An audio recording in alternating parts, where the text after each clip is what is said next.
그래서 우리가 서사까지 얘기를 했는데 이 서사가 인과 이별한 사연을 얘기를 하고 그 이유가 자기 탓으로 이렇게 돌리고 있는 화자, 을녀의 모습이라고 할 수가 있어요. 근데 여러분들 봐봐요. 누가 계속 내가 잘못한 것 같아. 내 탓인가 봐. 그러면은 우리가 그럼 네 탓이야. 이런 식으로 하면은 티발도 씨나 막 이런 식으로 될 수 있잖아요. 보통은 어떻게 해요? 누가 막 하소연하고 막 하면 공감을 보통 해주거나 아니면 위로를 해주거나 그렇게 하죠. 그러니까 내가 내 탓인가 봐. 내가 다 잘못했어. 이거 운명이 뭐 이런 식으로 얘기를 하면 뭐라고 얘기를 하냐? 감녀가 여기서 위로를 합니다. 그런 생각 마고 그런 생각 하지 마 라고 하면서 이렇게 위로를 딱 한마디 하는데 이제 감녀는 제일 마지막 줄에만 딱 등장해요. 그럼 이제 누가 또 다시 폭풍 푸념과 하소연을 한다? 을녀가 폭풍 푸념과 하소연을 하게 되는데 여기서부터 우리가 본사라고 생각을 하시면 되겠습니다. 청춘다!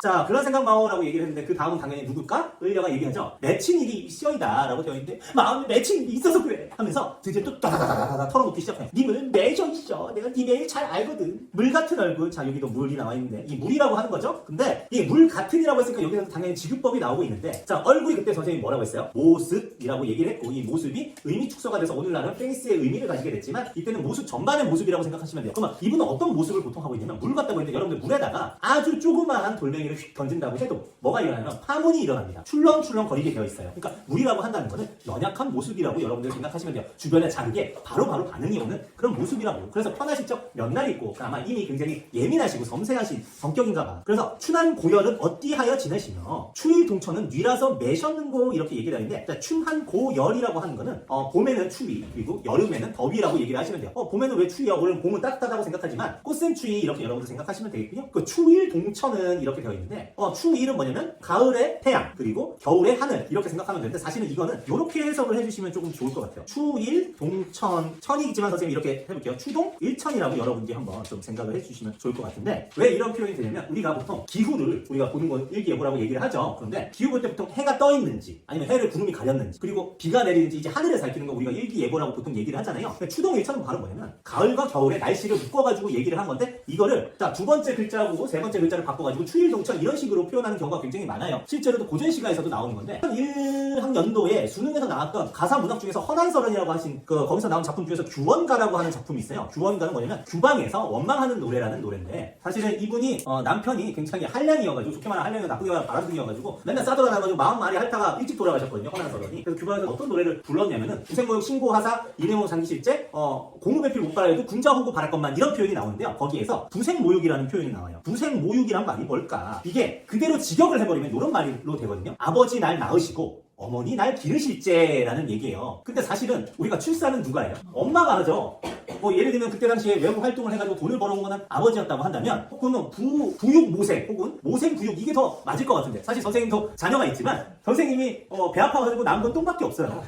그런데 어찌됐건 이렇게 한 건 사실은 어떻게 바꾸면 좋냐면 요 글자를 바꿔주면 어떻게 될까 여러분들? 부모, 생육해가지고 한꺼번에 묶어서 부모님 날 낳으시고 기르실제라고 하면 굉장히 자연스럽죠. 그래서 원래 여러분들은 이렇게 해석할 때 약간 헷갈린다. 근데 네 글자일 경우에는 두 번째, 세 번째 글자를 한번 바꿔줘가지고 묶어가지고 한번 해석을 해봐라. 그럼 이렇게 되거든요. 부모님이 날 낳으시고 기르시면서 고생을 하셨는데 내 몸을 태어날 때 내가 공후배필, 공작과 후작은 아주 대기족이에요. 우리가 공후백자남이라고 해서 공작, 후작은 거의 개국공신 아니면 왕족 아니면 못하거든요. 그래서 공후배필은 아니어도 아주 재벌가 며느리는 아니어도 군자호구, 이 호구가 그 호구가 아니고요. 군자호구는 젠틀맨, 신사의 아주 매너 좋은 사람의 아름다운 한 쌍이 되길 바랐건만 어떻게 됐냐면 완전 양아치 놈을 만나가지고 내 모양 있고 이렇게 됐네 이렇게 하는 내용이 규원가예요. 결국에는 이 부분은 다 묶어서 어떻게 생각하시면 되냐면 자, 춘향고열은 봄 여름이고 자, 추일동천은 그러니까 가을 겨울이니까 봄 여름 가을 겨울 할 거 없이 나는 다 누구를 생각한다?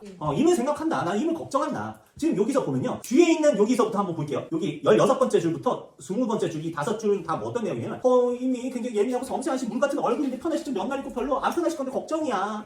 추위 더위 잘 지내시고 아이고 날씨는 어떻게 잘 지내시는가? 누가 모시고 있는가? 죽조만 조성 매라고 되어 있는데 지금부터 선생님이 이렇게 체크를 해주면서 요거 좀 보도록 할게요. 매도 나와 있고 여기 매도 나와 있고요. 그리고 여러분 거기 여기에서는 지금 안 보이는데 그 몇 페이지지? 그 83페이지의 네 번째 줄에 잡관이 밀건이 높은 매해 거기 나와 있는 매에다가도 이렇게 체크를 해줄게요. 이게 다 매지만 이 매는요 여기에서는 뭐 의미이든 의미 축소 이런 거하고 전혀 상관없이 그냥 동음 이유어라고 생각하시면 되겠어요. 위에서 뉘라서 매셨는고 매시다의 매는 뭐냐면 모시다라는 의미고요. 여기에 있는 죽조만 조성 매의 이 매는요 사실은 우리가 선생님 식사하셨 식사하셨어요? 보통 여러분들 요새 이렇게 잘 물어보잖아요. 근데 우리가 밥 먹었어? 이렇게 얘기한 거예요. 뭐 어휘를 바꿔가지고 식사하셨어요? 물어보기도 하고 진짜 좀 나이가 지긋하신 분이면 우리가 이 밥을 뭐라고 좀 얘기해요? 진지라고 얘기하죠? 그런데 이 매는 임금의 진지를 얘기하는 말이에요. 임금의 진지. 그러니까 굉장히 한정적으로 쓰여지는 말인데 그럼 뒤에 나와서 그 잡거니 밀거니 높은 매에 올라갔다는 매는 뭘까? 네, 산을 의미해요. 그러니까 여기에 나와 있는 매가 다 다른 의미로 쓰였는데 이거는 뭐 시간의 흐름에 따라 의미 변화하고 전혀 상관없이 그냥 동음이의어라고 생각하시면 되겠어요. 알겠죠? 근데 여러분들 사실은 이거는 정철이 대놓고 임금님 그리워요 하는 노래야? 대놓고 임금님 나 복지시켜주세요라고 직접적으로 얘기한 게 아니고 그걸 위해서 어떤 장치를 했지? 무슨 화자를 내세운 거야? 네, 여성 화자를 내세웠잖아요. 그래서 이렇게 그냥 보면은 그냥 어떤 여성이 남성을 그리워하는 노래네라고도 생각할 수 있지만 사실은 정철은 유백을 감 벼슬아쳐서 복직을 하고 싶은 게 원래 목적 아니야. 그러다 보니까 임금한테 쓰는 이 매라고 하는 단어를 좀 티내려고 슬슬쩍 넣었다라고 하는 사람들도 있어요. 하나 정도는 좀 티내자 이렇게. 임금님 나 아시죠?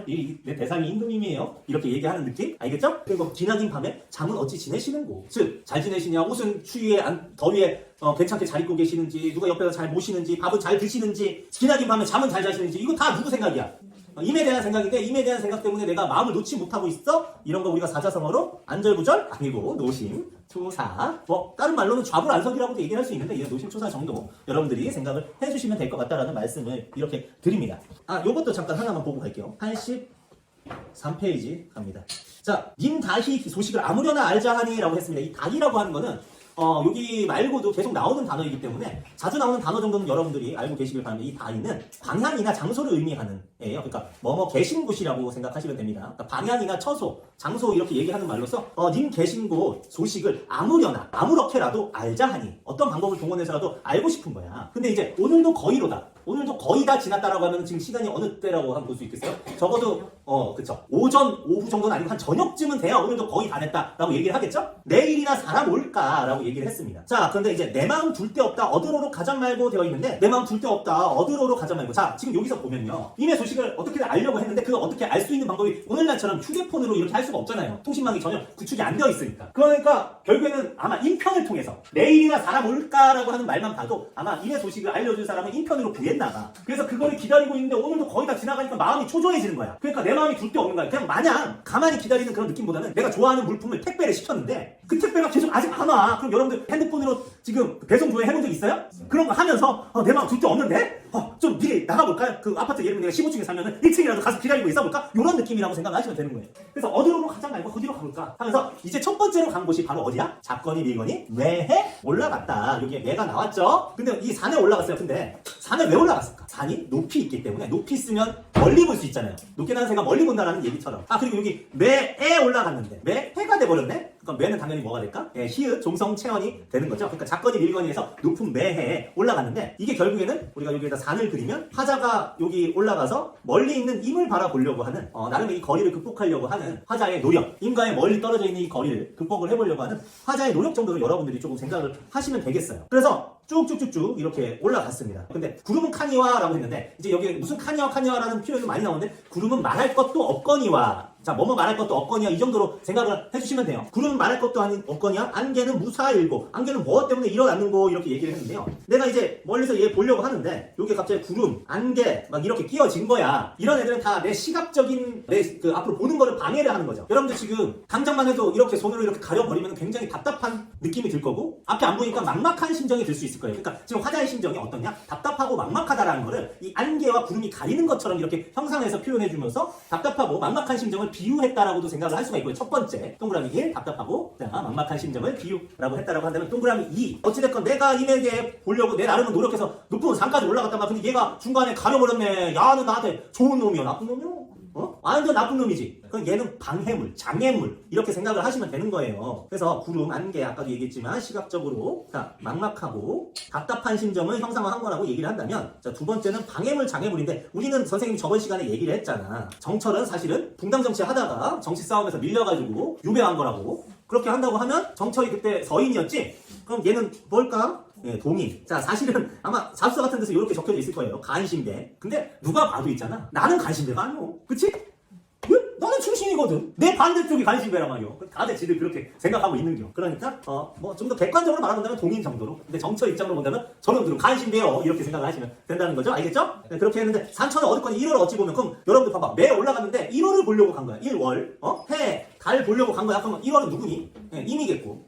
사실 정철이라고 생각을 한다면 임금이 되겠지. 전조 임금이 될 거예요. 임금입니다. 임금. 근데 지척을 모르거든 어떻게 천리를 바라보냐. 여러분들 그때 우리가 보리타작 할 때 보리건두기가 한자로서 배웠죠. 이 자라고 하는 단위가 예전에는 척이라고 얘기했어요. 그러니까 자하고 척은 같은 단위야. 근데 자는 우리가 몇 센치라고 했냐면 33cm라고 얘기를 했어. 그러니까 우리가 바로 지척이라고 한다는 건 뭡니까? 바로 근거리라고 생각을 하시면 돼요. 물론 여러분들이 뭐 삼국지 같은 거 좋아하는 사람 있어요? 네, 삼국지. 뭐 침착맨 삼국지 같은 거 보면 되게 재밌는데 거기 보면 구척장신이라는 말이 나오거든요. 근데 구척장신이면은 30cm라고 생각했는데 두 곱해봐. 몇 cm니? 270cm. 그건 말이 안 되잖아. 그렇지? 옛날에 이 척이라고 하는 단어는 계속 바뀌었어요. 23cm였던 적도 있어요. 그러니까 미진 남북조 시대 전에는 23cm로 했으니까 보통 여기다가 9를 곱하면 관우가 2m 7, 서장훈 키 정도로 이렇게 나온다고 생각을 하시면 됩니다. 뭐 이 정도면 되고 8척 정도 한 180 좀 넘는데 180 오늘날에도 크니까 당신은 얼마나 큰 거인이었겠어요. 그런데 어찌됐건 이거 23cm로 계산하든 30cm로 계산하든 상관이 없이 지척거리는 어떻게 굉장히 짧은데 여기도 가까워서 안개가 일어서 안 보이는 거야. 알겠니? 바로 앞에도 안 보인다고요. 그런데 어떻게 되냐? 자, 지척도 모르거든 천리를 바라보야. 자, 천리. 자, 천리가 우리가 심리가 4km예요. 그러면 천리면 몇 미터죠? 몇 킬로미터죠? 한 400km 정도 될 겁니다. 이 사람이 사실은 그 귀향을 갔다라고 하기도 좀 그렇고 파직해가지고 고향에 내려가 있거든. 고향이 전남 창평인데 창평 쪽에서 서울까지 하는데 한 근 400km 정도 돼요. 신기하게도 맞아떨어지는 거지만 사실은 우리가 보통 굉장히 먼 거리를 할 때 그냥 대략적으로 실제로 재서 그렇게 하는 게 아니라 천리라고 많이 얘기를 합니다. 우리가 지금 400km라고 한다면은 좀 빨리 다니면 3, 4시간이면 주파를 하는 거리죠. 근데 옛날에는 열흘 거리였단 말이에요. 열흘이나 걸리는 거리라고 하면 우리가 심리적으로 이 거리감은 엄청 먼데 이 심리적 거리감을 뭘로? 물리적 거리로 표현할 때 보통 천리라고 이렇게 많이 표현을 했어요. 그러니까 내가 안 그래도 바로 앞도 못 보는데 요놈들 때문에 구름하고 안개 때문에 내가 천리를 바라보려나 이 맛 못 보여가지고 힘들어. 내가 높은 매에 굉장히 잡거니 밀거니 하면서 끌어당기면서 뒤에서 밀면서 이렇게 올라가는데 결국에 소기의 목적을 달성했어요? 못 달성했어요? 못 달성했어요. 그러니까 굉장히 안타까운 상황이겠죠? 그런데 이제 이 사람이 여기서 포기를 하는 게 아니고 또 다른 곳에 갑니다. 어디에 가냐면 바로 밑에 물가다. 물가! 네, 물가로 가는 거예요. 알겠죠? 아유, 나름 호응을 잘해준다고 생각을 했는데 오늘은 호응을 안 해주는구나? 네, 자, 물가로 갔어요. 자, 그래서 뭘 봤냐면 백길을 봤습니다. 백길. 근데 백길에다가 백길 플러스 인하가 됐으니까 또 여기에 히읗자가 갑자기 은근슬쩍 또 튀어나왔지? 백길도 당연히 뭐예요? 히읗 정성, 체언이라고 생각하시면 되겠고요. 차라리 물가에가 백길이나 보려고 했어요. 자, 임에대게 인편을 보냈는데 이 사람이 산을 건너올지 아니면 이제 물가에 와가지고 인편을 건넬지 잘 모르겠어. 그러니까 물가에도 가본 거야. 나름 또 노력을 한 거예요. 근데 바람이야 물결이야 라고 얘기를 했습니다. 아까 구름 안개가 장애물이라고 했는데 내 시야를 막아서 막막하고 답답한 심정을 얘기를 했다고 한다면 이 바람과 물결은 우리가 보통 합쳐가지고 풍랑이라고 얘기를 하거든요. 풍랑이 있으면은 올 수 있어요? 없어요? 못 와요. 그리고 또 풍랑은 보통 오르락 내리락 하죠. 우리 마음이 심란하다라고 하는 거는 뭐 이렇게까지 얘기하면 너무 나아간 걸 수도 있지만 조울증이라는 게 뭐냐면 감정의 기복의 간격이 굉장히 큰 거예요. 그러니까 심란하다는 거 오르락 내리락 이렇게 물결처럼 하니까 자 일단 나의 화자의 심란한 마음을 빗댄 건데 얘도 당연히 뭐야? 방해물, 장애물, 당연히 간신배, 당연히 얘네들도 동인이다 이렇게 생각을 하시면 된다는 거예요. 자 그래서 이제부터 또 중요한 거 나오는데요. 사공은 어디 가고 빈배만 걸렸는 거. 자 물결이 많으니까 이제 배가 운행 안 되니까 뭐가 왔냐면 빈배가 걸렸어요. 근데 가득 찬 배가 아니고 사람이 있는 배도 아니고 물건이 있는 배도 아니야. 빈배야. 그러니까 비어있는 배예요. 근데 이렇게 비어있는 배는 뭘 어떻게 드러낸 거냐면 내 마음이 굉장히 허전한데 이 허전한다는 건 직접적으로 표현한 게 아니고 나랑 원래는 상관없는 객관적인 녀석이지만 얘를 억지로 연결 지으면서 내 마음의 상태, 내 상황, 내 정서, 내 사상, 내 감정 이런 것들을 은근슬쩍 드러내는 것. 우리가 언제 배웠었던 적이 있는 것 같아. 이걸 뭐라고 한다고? 네, 객관적 상관물이라고 얘기를 한다고. 자, 객관적 상관물 창작자가 표현하려는 자신의 감정, 생각, 사상 등을 다른 사물이나 상황에 빗대어 표현하는 방법 혹은 그 대상. 그러니까 이 표현법을 객관적 상관물이라고도 얘기하고요. 그 표현법에서 활용한 대상 있죠? 그것도 객관적 상관물이기도 한데 이 빈 배도 나의 허탈하고 자, 그러니까 허전한 이 심정을 드러낸 거니까 부각시킨 거니까 뭐예요? 객관적 상관물 이렇게 생각을 하시면 되겠고요.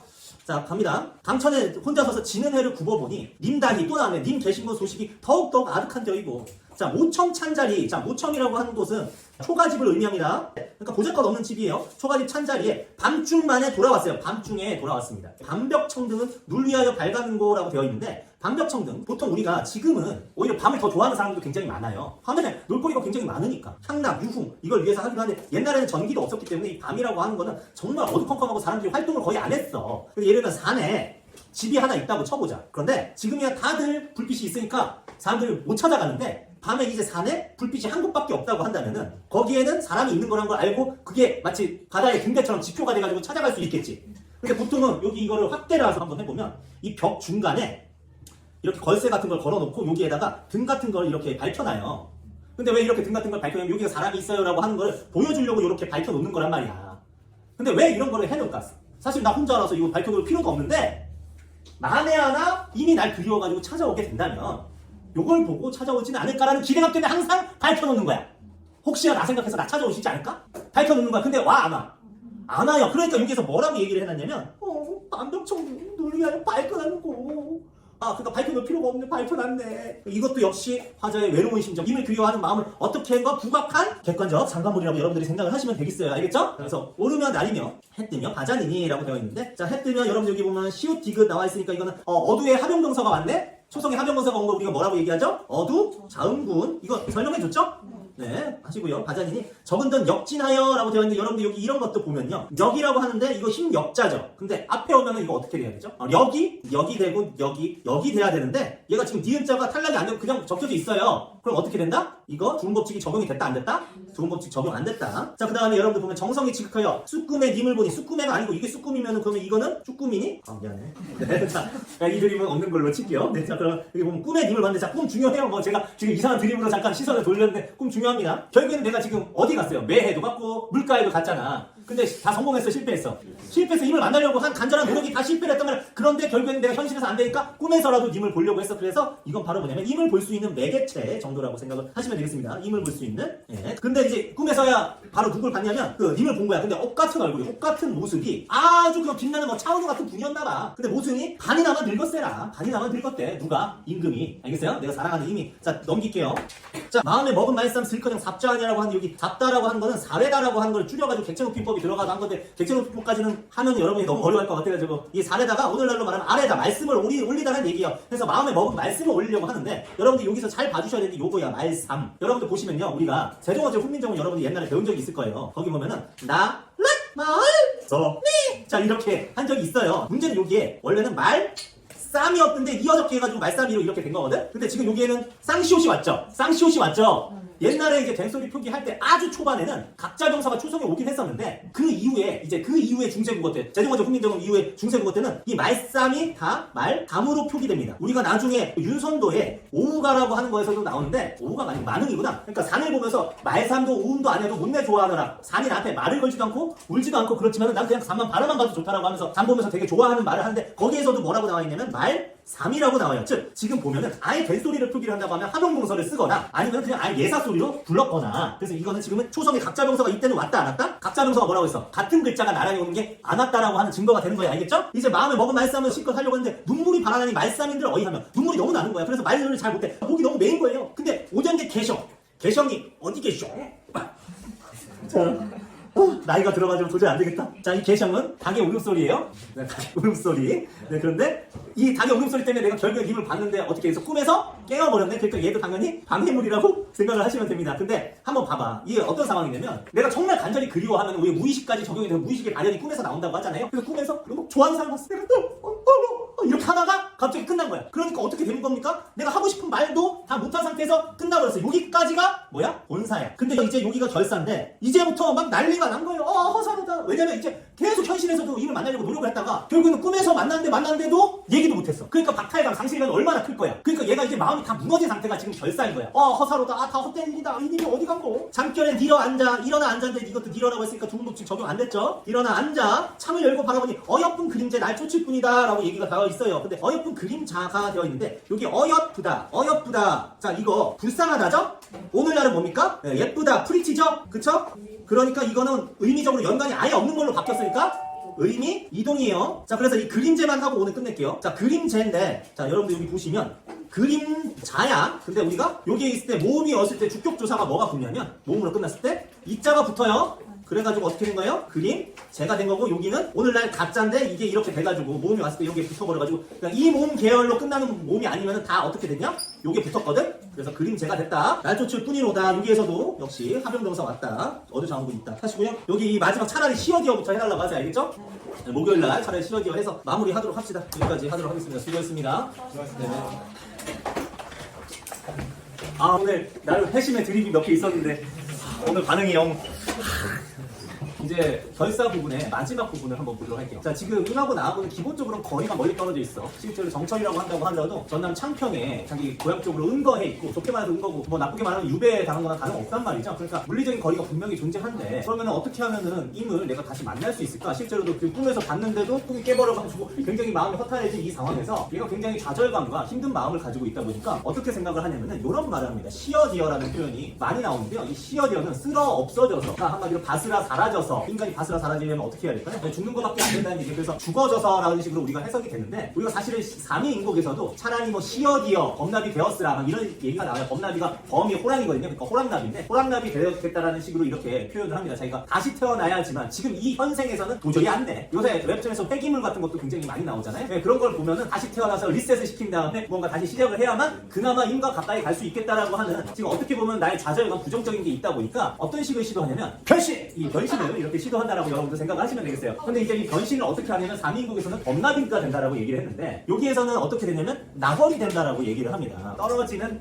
달 이 정도라고 여러분들 생각하면 되는데, 보통 우리가 변신할 때 뒤에 가가지고 여러분하고 제재 정리할 때도 시조를 만나고 있던데, 그것도 정철의 시조거든요. 거기에서도 보면 별달이 나오는데 여기는 낙원이 나왔어요. 왜 달을 이렇게 내세웠을까? 그러니까 달은요 실제로는 저 멀리 있긴 해요. 그러니까 하지만은 어디서든 볼 수 있잖아. 저 달이라고 하는 게 이 경산에서 저 달을 봐도 서울에서도 달이 보이잖아. 즉 어떻게 보면 이 달이라고 하는 게 거리를 초월할 수 있는 그런 변신물이라고 생각을 하면 되는 거야. 알겠죠? 그래서 결국에는 별, 달이 왜 자주 나오느냐? 어디서든 볼 수 있으니까 어디서든 볼 수 있다는 건 실제로 물리적 거리는 멀다고 하더라도 나름에는 거리를 초월한 변신물이라고 여러분들이 생각을 하시면 되겠어요. 그래서 님 계신 창 안해 반드시 비추리라 라고 얘기를 했었는데, 안해 플러스인데 갑자기 해가 히읗이 튀어나와 버렸어. 이거 안은 당연히 뭐가 될까요? 네, 히읗 종성 채원이라고 생각하시면 되겠어요. 그럼 여기까지가 바로 을려가 한 말이라고 생각을 하시면 되는 거예요. 근데 지금 감면은 계속 버러워하고 있다가 그냥 조용히 잠자코 듣고 있다가 이제 듣다 보니까 굉장히 화가 치밀어 오는 거야. 아니 죽었다 살아나면은 좀 더 가까이 가도 되는 거 아니야? 라고 생각하는 거죠. 무슨 얘기냐면, 물론 거리를 초월해서 해와 달 같은 별 같은 것들은 다 멀리서 비출 수 있는 거긴 하지만, 그렇다고 해가지고 가까이 갈 수 있는 것도 아니잖아. 무슨 말인지 알겠죠? 그러면은 우리가 생각할 때 만약에 별달이 가까이 다가오면 어떻게 되겠어요? 뭐 디미팩트가 일어나는 거겠죠? 네, 그런데 얘가 답답한 거야. 야, 그렇게 죽어서까지 다시 태어나서까지 임을 바라보고 사랑하고 싶으면, 나 같으면 그렇게 조국적으로 멀리서 그저 바라보는, 지켜보는 그 바보가 아니라 그냥 나 같으면 가까이 완전 밀착해서 바로 옆에 있겠다라는 식으로 얘기를 하면서 뭐라고 얘기하냐면, 학신님 아가씨 달이 약하냐? 달은 됐고요, 구준비나 되소셔. 자, 구준비나 되소서라는 건 뭐야? 자, 비는 어때요? 장마비가 이렇게 딱 장대리같이 이렇게 내리면은 우리가 우산 쓰고 있어도 딱 우리 몸에 옷에 젖어들잖아요. 옷에 젖어든다고 굉장히 밀착한다는 측면에서 낙월과 이 구준비 중에서는 어느 게 좀 더 적극적인 대상이라고 할 수 있죠? 네, 얘가 적극적이고, 실제로 구준비나 되소서 이렇게 조언을 해주고 있는 이 감녀가 을려보다는 좀 더 성격적으로도 더 적극적인 태도와 성격을 가지고 있다, 그렇게 여러분들이 생각을 하시면 됩니다. 그러면 여기서 여러분들하고 하나만 좀 더 만나보도록 할게요. 선생님이 나눠드린 그 제재 정리 거기 옆에 보면은 오른쪽 강단에 작품이 하나가 있어요. 내 마음 버려내어라고 하는 정철의 또 다른 시조인데, 어떤 게 나와 있냐? 자, 시조는 우리가 초장, 중장, 중장이라는 몇 줄의 구성으로 되어 있죠? 세 줄의 구성으로 되어 있는데, 보통 시조를 우리가 정형시라고 얘기를 하자. 시조를 왜 정형시라고 하냐? 정해진 형식이 있으니까. 특히 종장 첫 어절은 삼음절로 세 글자로 유지를 하고 있단 말이야. 근데 이거를 여러분하고 한번 종장 슬래시를 한번 선생님이 쳐보도록 할게요. 자, 고은님 슬래시, 계신고대가 슬래시, 빛의연아 슬래시, 보리라, 이렇게 얘기를 했는데요. 이렇게가 종장의 네 마디인데, 거기 보시면 이거 글자수 선생님하고 한번 세보자. 글자수가 고은님 몇 글자? 세 글자, 계신고대가 5글자, 빛의연아 4글자, 보리라 이게 3글자거든요. 근데 이게 보통 종장은 숫자를 어떻게 지키냐면 3543 혹은 3643을 지켜요. 알겠죠? 근데 우리가 지금 마지막